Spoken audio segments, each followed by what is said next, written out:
century, who thinks carefully about these matters and who has a tolerable scientific education and a good philosophical training. Wow. There you go. Look at that. Nice job. Nice work. Can you, I don't know how, if you, all you have to do is tap it to click There to was the an next. extension cord somewhere with that. Do you, So stay close to the screen so That, we can get you. this is a vast improvement over where we were a minute ago. So the description is faith opposed to reason, as critics claim. Was Tertullian, one of the early church fathers, representative of a Christian tradition identified by a traditional faith in the irrational faith in the absurd? Is it true that Soren Kierkegaard advocated a Fideism that emphasized faith antagonistic to logic and reason? Was Twain correct to describe faith as believing what you know ain't so? Was Pascal's wager unreasonable as critics charge? What of Skeptics' claims that God should do some extraordinary and undeniable sign to prove his existence, otherwise it's not rational to believe it? It will be shown that the Christian leap of faith that Kierkegaard talked about is not only rational, but compelling. And as I go, by the way, if you have any questions or comments, feel free to raise your hand or just speak up. So we already talked about Twain's charge. Stanger, a leading atheist, says faith is belief in the absence of supportive evidence and even in light of contrary evidence. Is that true? Do you agree with that definition of faith? No, I do not agree with that definition of faith. We do not believe in things even though it's contrary to evidence. We believe that the actual unbiased evidence supports Christian belief. I already read that quote by Kyle Nielsen. He just finds it impossible that in a modern scientific era people still believe in God. They put it on the same faith as believing in Santa Claus or the Easter Bunny.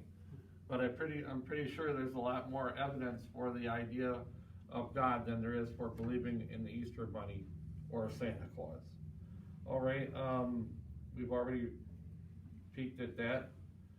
Did Kierkegaard really oppose reason? Barnes has categorized Kierkegaard as a representative of the fideist position, but we've seen that that is not really the case. So Kierkegaard's view of faith and reason: true faith is blind commitment. This is how he's been characterized. The ideal Christian is a knight of faith who gallops to the edge of the cliff and leaps. That's their idea of what the leap of faith is. It's irrational. It's illogical. But that's not really what Kierkegaard believed. Geisler said, who spoke at this conference before he passed away, a fantastic Christian apologist, said, reason, however, plays the negative role of helping to distinguish, he's talking about Kierkegaard, to distinguish nonsense from paradox. The Christian is prevented by reason from believing sheer nonsense. Kierkegaard was not an irrationalist, as some have claimed. Kierkegaard has been widely misunderstood.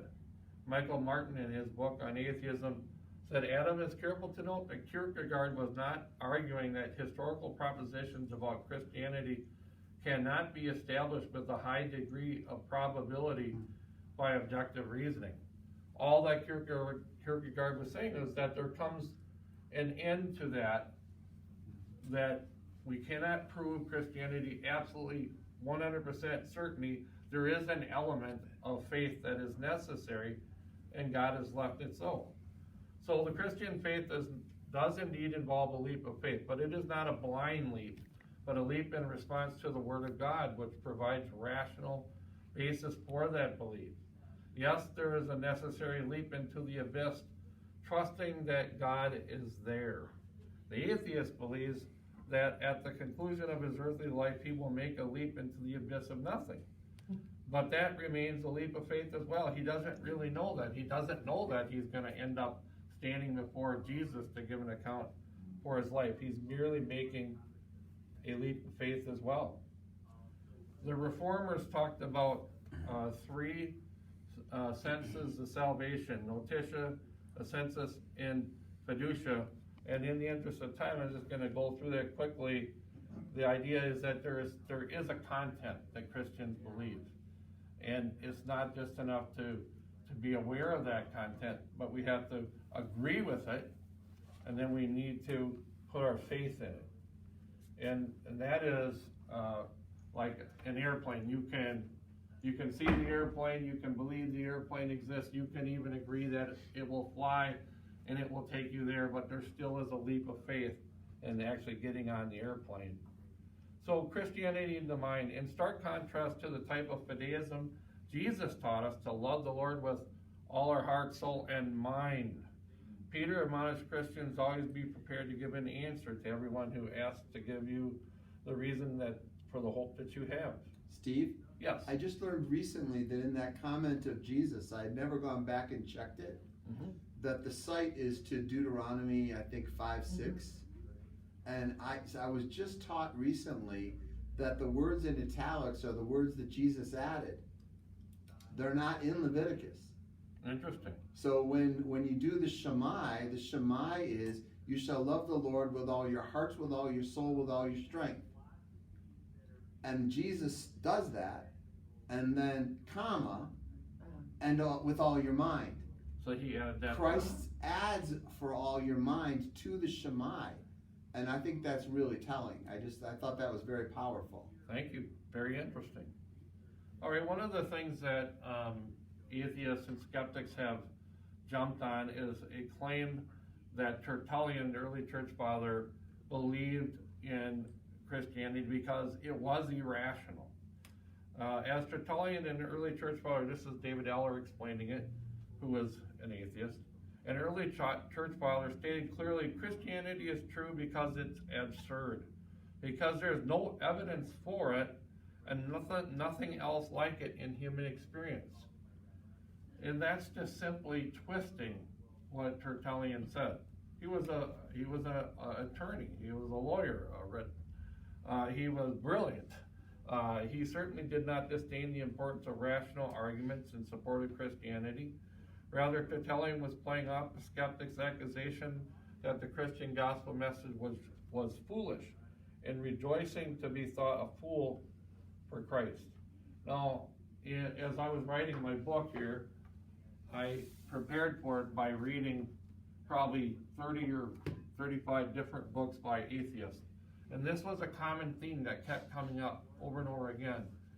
So this is why I've included here, is because if you're talking to hardened atheists, they think they really got us on something like, whoa, the early church, the church fathers were very anti-rational, and they jump on this statement by Tertullian. So I think it's important to know that they twisted what Tertullian said. We should notice that Tertullian's remarks did not include the word absurd. This translation, according to MacDonald, is an erroneous representation of Tertullian's true views. Tertullian did not use the Latin word absurdum, he used the Latin word ineptum. The Latin word ineptum should have been translated foolish. From the context, we see that Tertullian was commenting upon the phrase, the foolishness of God as found in 1 Corinthians. He was not affirming that he was attracted to Christianity because of its absurdity, because of its laughably untrue nature, but rather he was commenting upon 1 Corinthians chapter 1, which says, for the message of the cross is foolishness to those who are perishing, but to us who are being saved it is the power of God.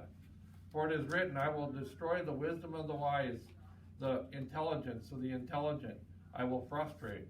Where is the wise man? Where is the philosopher of this age? Has not God made the foolish the wisdom of the world? But we preach Christ crucified, a stumbling block to the Jews and foolishness to the Gentiles. But to those whom God has called, both Jew and Greeks, Christ is the power of God and the wisdom of God. For the foolishness of God is wiser than man's wisdom. So this is what Tertullian was talking about. He's saying maybe from a worldly perspective this is all foolish, but he's happy to be thought a fool for Christ. They may mock it, ridicule it, but we accept it because it's the foolishness of God. After all, you will not be wise unless you become a fool to the world by believing the foolish things of God. This is what Tertullian said. This is the background of it. The Son of God was crucified. I am not ashamed, because men must needs be ashamed of it. That's the world. And the Son of God died, and it is by all means to be believed, because it is absurd. This is what Tertullian said in its context. And he was buried and rose again. The fact is certain, because it is impossible. Right, resurrections don't normally take place. But Jesus, in fact, rose from the dead. But how will all this be true in him if he was not himself true? If he really had not in himself that which might be crucified, might be die, might be buried, and might rise again. So Barnes says in the 2nd century, the Christian philosopher, lawyer Tertullian invoked faith as the answer, even saying at one point, I believe, because it is absurd. Where rational knowledge fails, faith is the answer. Again, is that really true? Barnes is, in my mind, twisting what Tertullian said, as we just seen in context. He also said Barnes went further, characterizing Tertullian's approach as faith against reason.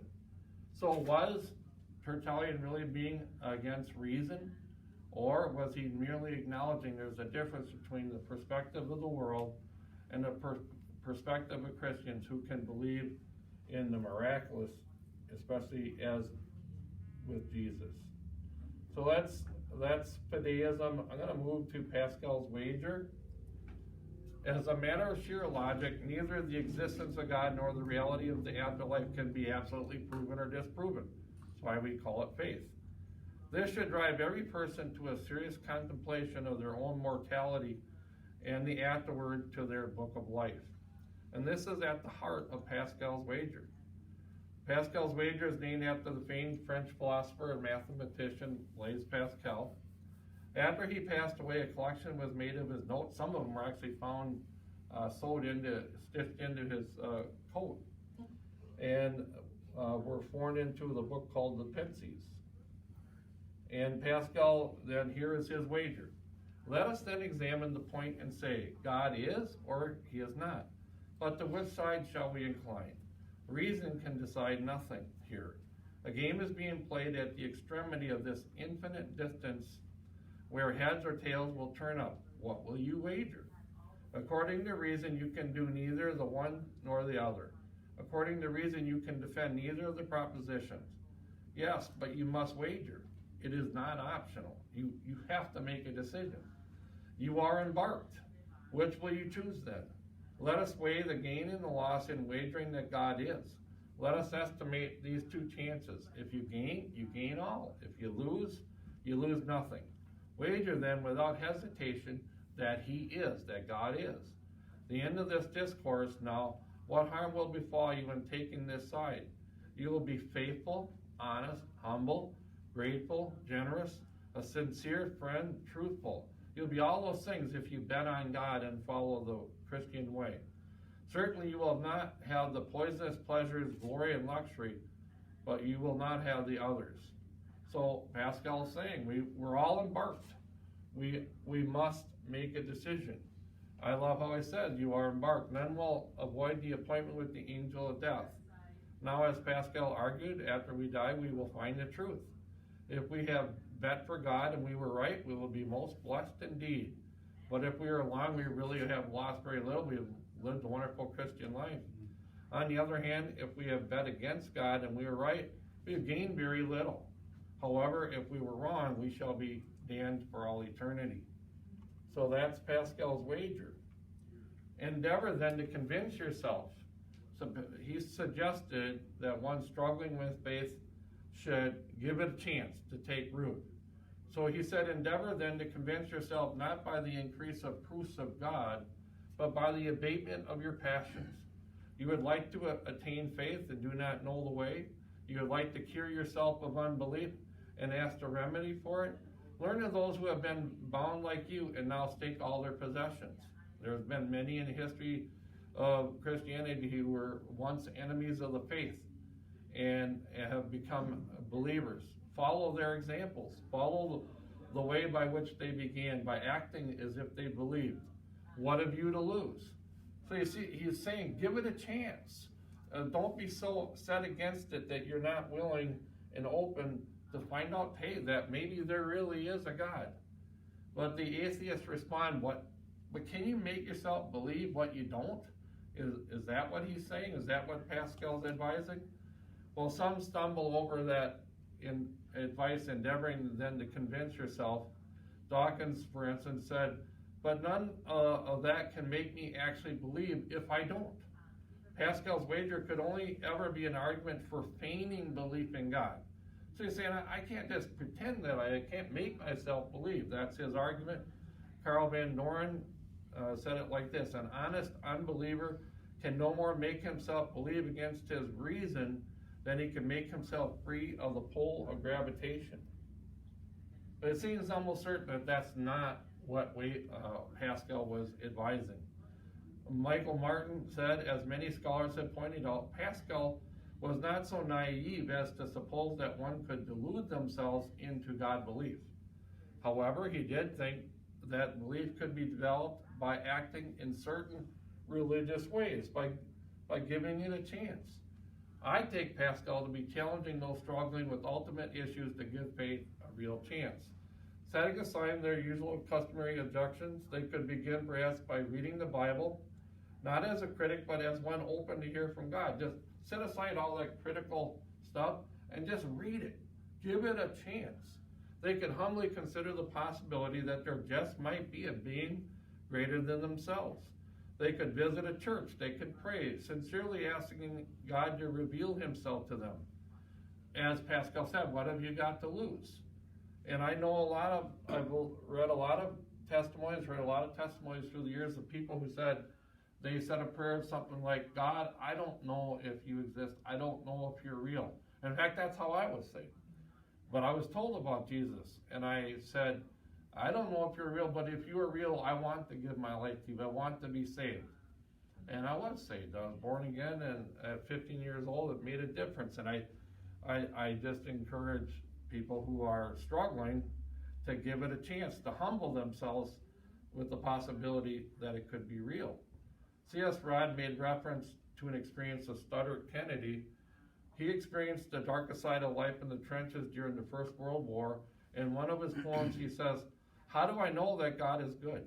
Well, I don't. I gamble like a man. I bet my life upon one side in life's great war. I must take sides. You want to argue? Well, I can't. It's a choice, and I choose Christ. So you can always find a reason not to believe something, but Pascal is challenging us to cry like the man in Mark 9:24, I believe, but help me in my unbelief, to give it a chance. William James in The Will to Believe, this is something I came across, and I was never aware of it before, but it's rather interesting. William James is a brilliant man. He said, Michael Martin commenting on his Will to Believe, James's general strategy is to maintain that under certain circumstances, if the intellect cannot decide some issue, we have the right to believe on non-intellectual grounds. Under certain conditions, we should believe on the basis of beneficial, not epistemic reasons. In other words, when it is real, forced, and momentous, and the decision cannot by its very nature be decided on intellectual grounds, it should be influenced by our passionate nature. To leave the question of religious faith open is, according to James, itself a passional decision, and is attended with the same risk of losing the truth. James maintains that sometimes the possible gain of achieving truth outweighs the risk of falling into error.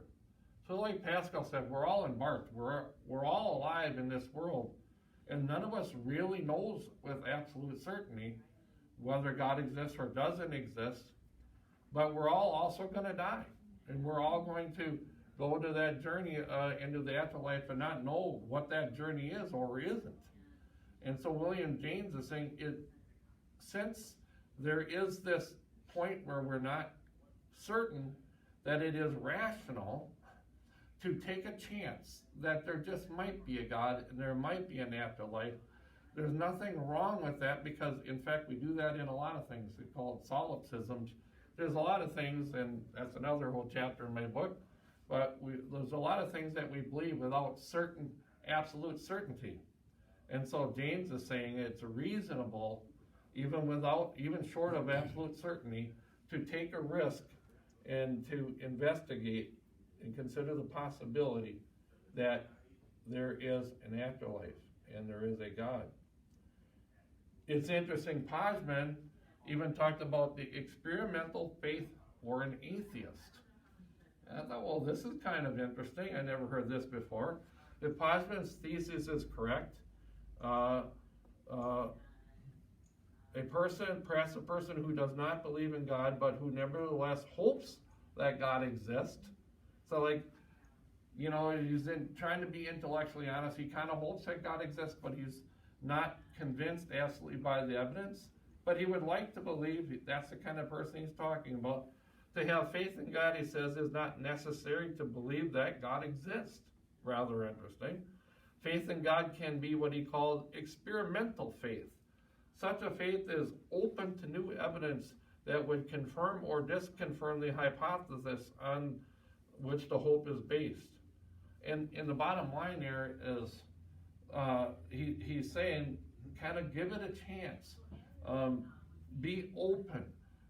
So most atheists have already, they're set, they've raised the bar so high. There has to be absolute proof or I'm not going to believe it. And that bar is just set too high. In reality, we weigh the options, right? In a court of law, we hear the testimony on both sides, and even though we don't have absolute proof, most juries don't have absolute proof. They don't have the smoking gun or the video of the crime occurring, but they sift the evidence. And that's what we're asking atheists to do. Yes, we don't have absolute proof for the existence of God, but be open to it. Like Jeremiah said, you will seek me and find me when you seek me with your whole heart, but you have to open your heart up to that possibility. Michael Shermer's patternicity. I'm not going to read through this whole thing right now, but the basic idea is that through sociological and anthropological studies, they developed this idea of patternicity, that how did ancient man survive when he's living in an environment where there's all these creatures running around, lions and tigers and other enemies, and it's the dark of night and you hear a ruffling in the leaves. And if you just go, well, that's nothing, I don't have to worry about it, well, it might be that a lion will come out and eat you. But if you react to it and you take some effort to defend yourself, that's the smart way to handle it. That's the right way to handle it. Well, jumping from that, the thought occurred to me that that's kind of like what Pascal's wager is, because we're sort of in this environment and we don't really know what's going to happen in the world, and especially what's going to happen in the afterlife. And it's kind of foolish to take the atheistic position to say, oh, it's nothing. There's no God. There's no afterlife. I don't have to worry about it, because it just might be there is a God and you are going to give an account for him. And it's rational then to take action, to investigate the possibility that this is real and it might be your salvation. Doubt and faith. What about doubt and faith? Is doubt a bad thing? I started out at the beginning a little bit talking about that. I had one friend that told me she had a question about God that she took to her priest at the Catholic Church, and she was just totally disrespected for her question, and told that you should not doubt the pastor, you should just believe what you're told.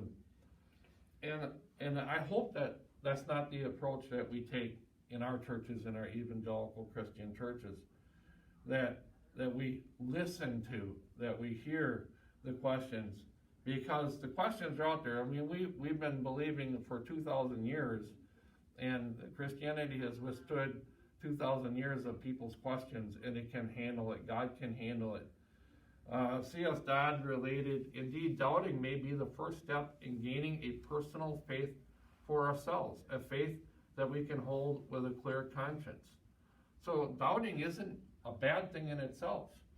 I get a kick out of atheists who sometimes I'll ask them, do you ever have doubts? Because I'll say, yeah, there's times where I wonder, well, is the Bible really God's word? How do I know that? Or did Jesus really rise from the dead?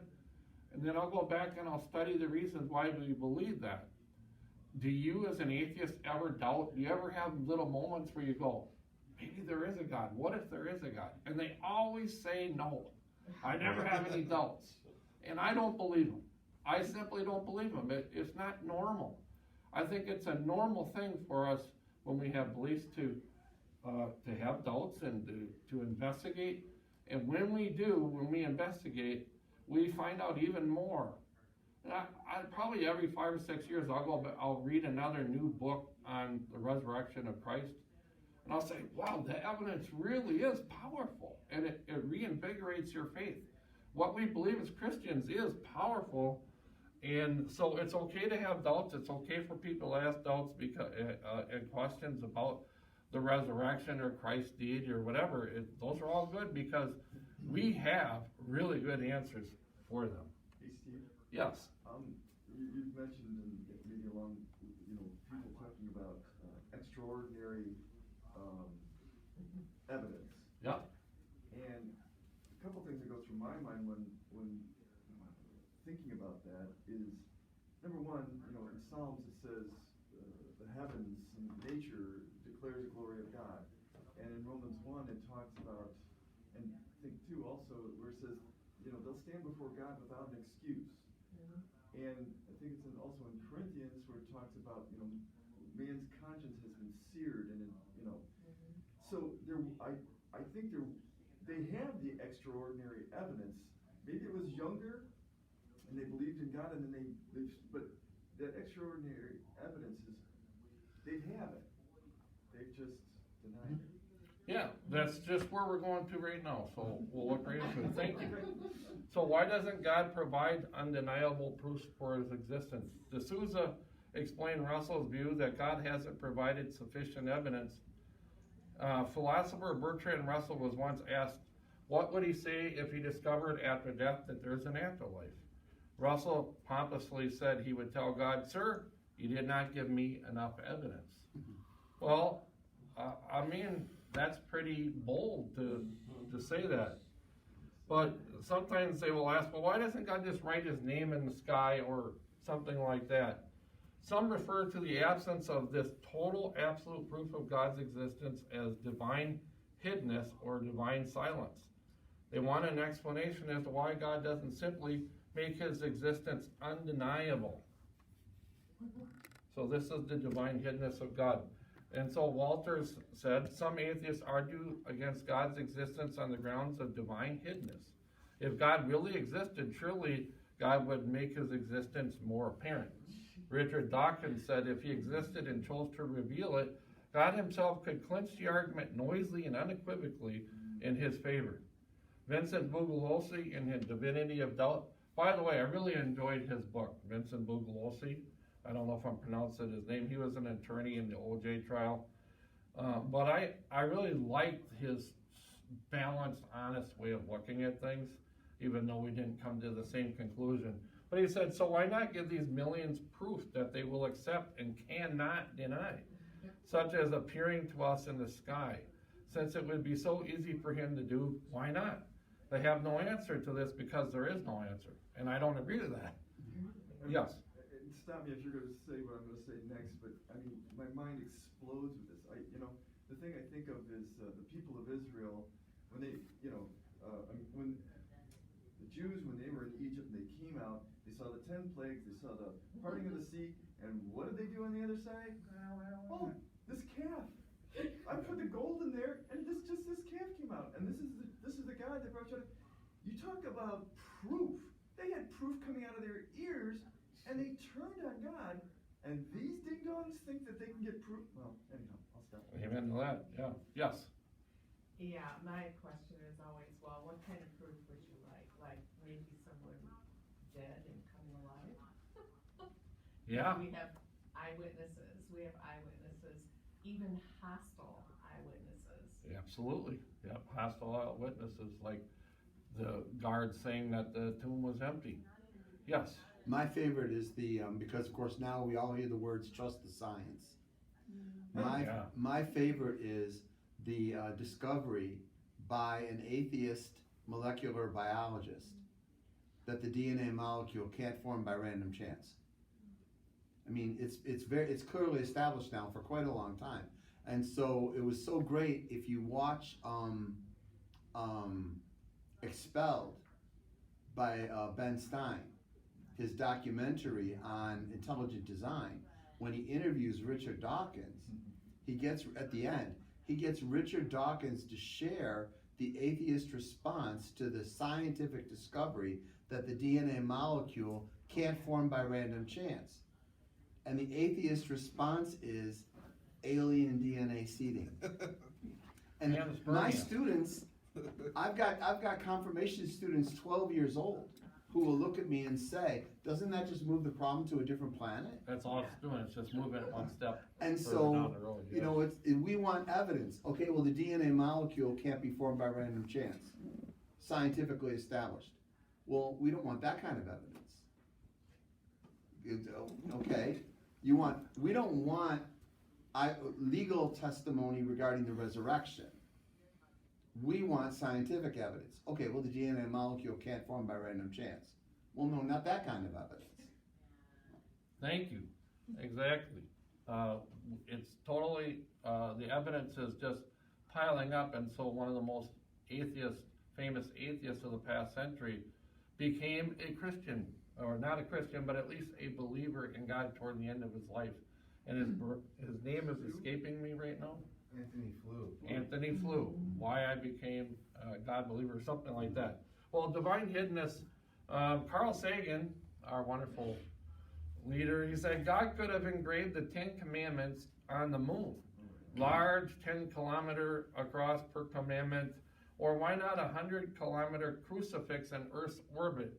God could certainly do that, right? Why didn't God do that sort of thing? Or John O'Leary Hawthorne said, as an atheist I once knew put it, he would be calling us up on the telephone. Hey, this is God, you know. So that's what they want to know, why God doesn't do it that way. And so I like what a couple of philosophers have, they call it epistemic distance and resolute belief. John Hick, contrary to these arguments, I believe there's a very good reason why God, and I don't agree with Hick on everything, but this part I agree with. I believe there's very good reason why God hasn't provided this type of undeniable evidence or proof of his existence, why he's left this door for faith. It would remove both the element of faith and freedom. Philosopher John Hick called this gap between absolute proof versus adequate proof, which entails the need for faith, epistemic distance, the distance between where the evidence takes us and that last little part for faith. Sandra Menson and Thomas Sullivan, Catholic scholars, said, similarly called the requirement to bridge this gap resolute belief, which involves a firmness disproportionate to the evidential warrant for the belief. So this is another fancy word for faith. The evidence is overwhelmingly in favor of Christianity and the existence of God, but God left it so there still would be this element of faith necessary. The place of faith. As it is, there's more than enough reason. I just said that. C.S. understood this when he said, it is safe to tell the pure in heart that they shall see God, for only the pure in heart want to. So there's something more that it's not really the lack of evidence that people don't believe, and I think that's what you're speaking to. It's the evidence is there, but there's something else going on in the heart of man that Lewis was getting at. If the existence of God were unquestionably certain like a physical fact, it would leave, this is Hick said, no ground for a free human response of trust, self-commitment, and obedience. If we could produce logically coercive arguments, coercive is the key word there, in the words of Alistair McIntyre, we should be as bereft of the possibility of making a free decision to love God as we should be if every utterance of doubt and unbelief was answered by thunderbolts from heaven. Michael Martin said Kierkegaard maintains that with objective certainty comes a lack of personal growth and spiritual stagnation. But with faith there is risk, danger, and adventure, all essential for spiritual growth and transcendence. I mean, I think there really is a reason why God left that element of faith. Yes? I have another thing to add, and I think people probably already know it, but it's also because how else would you form like your own person? Like, you find like a different relationship with God than somebody else, sort of, almost. Like, you find a different way to find Him sometimes than somebody else would. All right. Thank you. If that makes sense. Sure. And I think part of it is, how real is that love? If we're locked in a cage where it's absolutely necessary, we couldn't possibly deny it. C.S. Lewis said the irresistible and the indisputable are the two weapons which the very nature of God's scheme forbids him to use. Merely to override a human will would be for him useless. He cannot ravish, he can only woo. God doesn't want cosmic slaves. He wants people who have voluntarily chosen to believe. He compared it to a doll that you pull the string and it says, I love you. Well, is that real love? Or do you want somebody that really has a choice? They can love you or not love you, and they have voluntarily chosen to love you. That's what God wants. People who are not driven and demanded to follow Him, but people who make that choice. Menson and Sullivan again, a superabundantly convincing revelation from on high would need to tear the veil off mysteries of freedom, sin, satisfaction, and grace. Suppose that God could make the evidence in this world irresistible, so strong, we would have no real choice but to assent. It is quite easy to think of a reason God would not want to do that. It is the same reason given earlier, one endorsed by Kant. Such a revelation would destroy human freedom and action. I love this by Kierkegaard, The King and the Maiden. I'm going to read this. I don't know, how much time do we have? Does anybody know? I think it ends at 11:15 is what the schedule says. What time is it now? 11:03. Oh, we got a little bit. We'll finish. Suppose there was a king. This is Kierkegaard telling this story. Suppose there was a king who loved a humble maiden. The king was like no other king. Every statesman trembled before his power. No one dared breathe a word against him, for he had the strength to crush all his opponents. And yet this mighty king was melted by love for a humble maiden who lived in a poor village in his kingdom. How could he declare his love for her? In an odd sort of way, his kingliness tied his hands. If he brought her to the palace and crowned her head with jewels and clothed her body in royal robes, she would surely not resist. No one would dare resist him. But would she love him? She would say she loved him, of course, but would she truly? Or would she live with him in fear, nursing a private grief for the life she had left behind? Would she be happy at his side? How could he know for sure?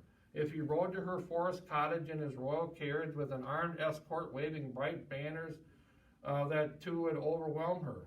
He did not want a cringing subject. He wanted a lover, an equal. He wanted her to forget that he was a king and she a humble maiden, and to let shared love cross the gulf between them. For it is only in love that the unequal can be made equal.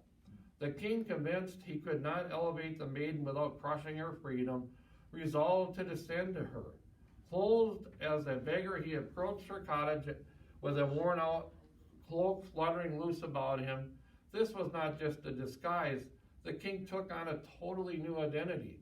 He had renounced his throne to declare his love and to win hers. Beautiful story by Kierkegaard. And I believe, this is just my opinion, that the primary purpose of his parable was to illustrate the incarnation of the Son of God. How Christ left the heaven and came and, as Philippians 2 talks about, and became a man so that he gave himself for us, the church, his beloved. We take note of the parable's description, however, of the king's concern that his maiden's love be real and not coerced. Just as the king could not ride up in all his kingly glory with his impressive retinue to seek the love of the maiden. So God has not given spectacular and undeniable signs in the heavens. Notice the word undeniable. In the heavens, compelling men to believe, for such an act would denigrate man's free response to God's offer of salvation. But what about spectacular signs? Then this is from the Olivet Discourse. And some of the Pharisees and the teachers of the law said to him, actually not, that's later, Matthew 12, "Teacher, we want to see a miraculous sign from you." He answered, "A wicked and adulterous generation asks for a sign, but none will be given except the sign of the prophet Jonah. For Jonah was 3 days and 3 nights in the belly of a huge fish. So the Son of Man will be 3 days and 3 nights in the heart of the earth." So we were talking before, that sign, that's the resurrection of Jesus. They've been given this sign, the sign of his resurrection in the empty tomb. That is a powerful sign. What about signs in heavens? This is the one from the Olivet Discourse. At that time, Jesus said, "The Son of Man will appear in the sky, and all the nations will mourn. They will see the Son of Man coming in the clouds of the sky with power and great glory." But it's according to God's timetable when he gives that sign, but it's still coming future. I got really fancy and call this one Starry, Starry Night, like that song by Vincent, what's his last name? McLean, Don McLean. Starry, Starry Night about Vincent Van Gogh. Anyway, but referring to what you said before, the heavens, Psalm 19:1, declare the glory of God. The skies proclaim the work of his hands. Day after day they pour forth speech. Night after night they display God's knowledge. Kant said this, 2 things that fill the mind with ever-increasing wonder and awe. The more often and more intensely the reflection dwells on them, the starry heavens above me and the moral law within me, which is a powerful argument that C.S. Lewis made. Did you have a question? One more statement, talking about evidence and stuff. When Jesus raised Lazarus from the dead, it wasn't too many verses later, the Pharisees want to kill Jesus, but they want to kill Lazarus. They believe, but what's their response? So evidence is not the issue. The evidence is not the issue. It was the human heart and the openness to God, and they wanted to destroy the evidence. And like it or not, I think we're naive if we don't think that science, a lot of scientists and modern scholars have actually destroyed evidence that supports the Bible. I know that I read articles of how they've done digs over in Israel, and they have concealed stuff or thrown things away that would have supported the proof of the truth of the Bible. And I'm sure, and I've read evidence, I actually have some in my book, where that they have suppressed scientific evidence that contradicts evolution. So I believe it's still going on today, that they are trying to suppress the truth. Speaking of God's preventing grace, not everyone believes in that. I'm sorry to confess I'm not a hardcore Calvinist. I do believe in free will, and I believe in preventing grace, and that God preventing grace is simply the idea of agreeing with Calvinists that we are dead in our trespasses and sins, and none of us would ever seek after God if we were left to our own devices. But then that's why God had preventing grace on us, and he sought us out. So Merton said, and again, here's another one I don't agree with everything, or very little really, but we could not seek God unless he were first seeking us. I think is very biblical. It's John 12:32 says, but Jesus said, when I am lifted up from the earth, will draw all men to myself.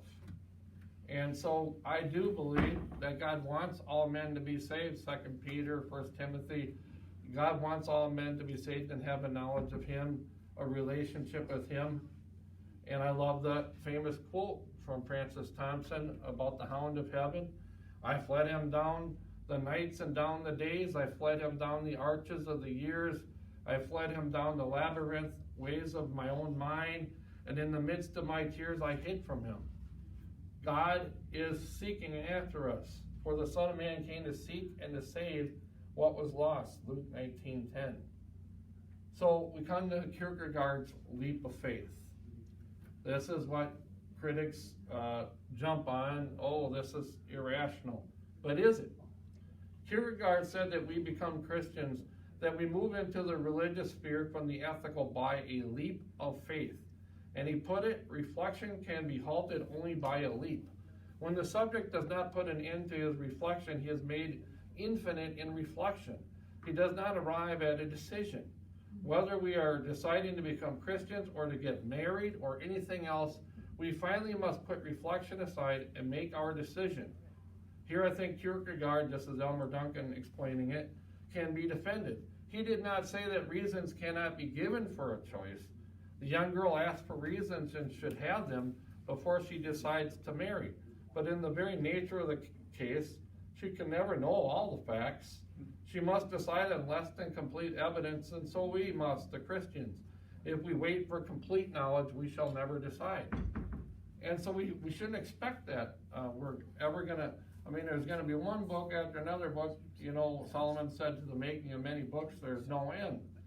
And Kierkegaard was explaining that there comes a point where you have read enough about a subject, you've thought about it enough, and it's time to stop studying it and make a decision.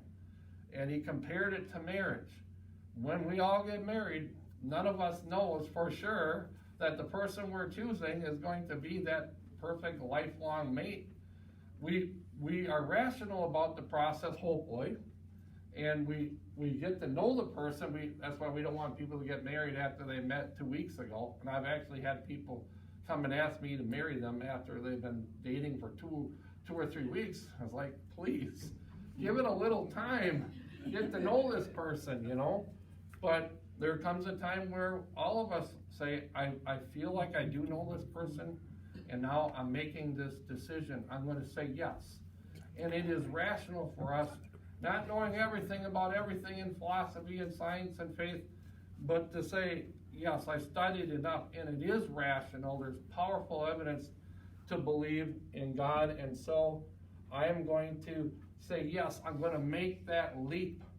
And Kierkegaard again, without risk, there is no faith. If it was compelled, it wouldn't be faith. Faith is precisely the contradiction between the infinite passion of the individual's inwardness, very much Kierkegaardian-like language, and the objective uncertainty. If I am capable of grasping God objectively, I do not believe. But precisely because I cannot do this, I must believe. So for Kierkegaard, it is precisely, can't say that word today, because we don't have absolute proof of God's existence that makes faith real and possible. As we have seen, this as a result of separating the faithful from the faithless. There's a sifting quality of having that faith necessary. Some people are prideful. They're not going to open themselves up to God unless it's absolutely necessary. And Kierkegaard argues that that really is irrational. And I mentioned before the comparing of getting in an airplane. That's real faith, when you get on the airplane and fly it. Hans Kung, he's a Roman Catholic scholar, and actually I read him a lot for this book. He has several great books out, and I learned a lot from him. But he said, I have always thought of this attitude of trust as being like learning to swim, which doesn't happen by standing in a riverbank, reading a textbook, or taking a dry swimming course, but rather by taking the venture, perhaps aided by others, or trusting oneself to the enigmatic water that not only supports those who trust in it and don't go rigid, but also moves. You have to jump in. You have to take that leap of faith. At some point in the validation of every truth claim or hypothesis, Pott said a leap of faith is an inescapable ingredient.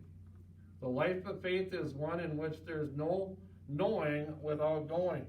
Unless you change and become like children, you will never enter the kingdom of God. I just think that is such a perfect illustration.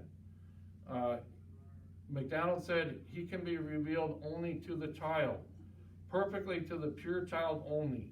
All the discipline of the world is to make men children. that God may be revealed in them. Isn't that interesting? When you go to the place of Jesus' birth, they built, because the raiders used to go in there riding their horses, so they built this, they call it the door of humility. And in order to go in there, you have to bend down to slip through the door. So to enter the presence of Christ, it's sort of like that. You have to humble yourself. And I've talked to atheists, and they say, I just can't believe this. There's no absolute proof for it. And I said, you just got to open yourself up to the possible. You have to be willing. Are you willing to pray to the God that you're not sure that he exists and say, God, if you're real, I'm willing to humble myself. I'm willing to follow after you instead of trying to do things my own way. I'm willing to follow what you would have me to do. Are you willing to do that? That's what I challenge them to do. And I think I'm almost done. Is the time out? We're done? Okay. Officially. Well, it's basically, we're just completing that same idea of becoming, well, this was the last slide, the faith of a child. So thank you very much. Thank you again for your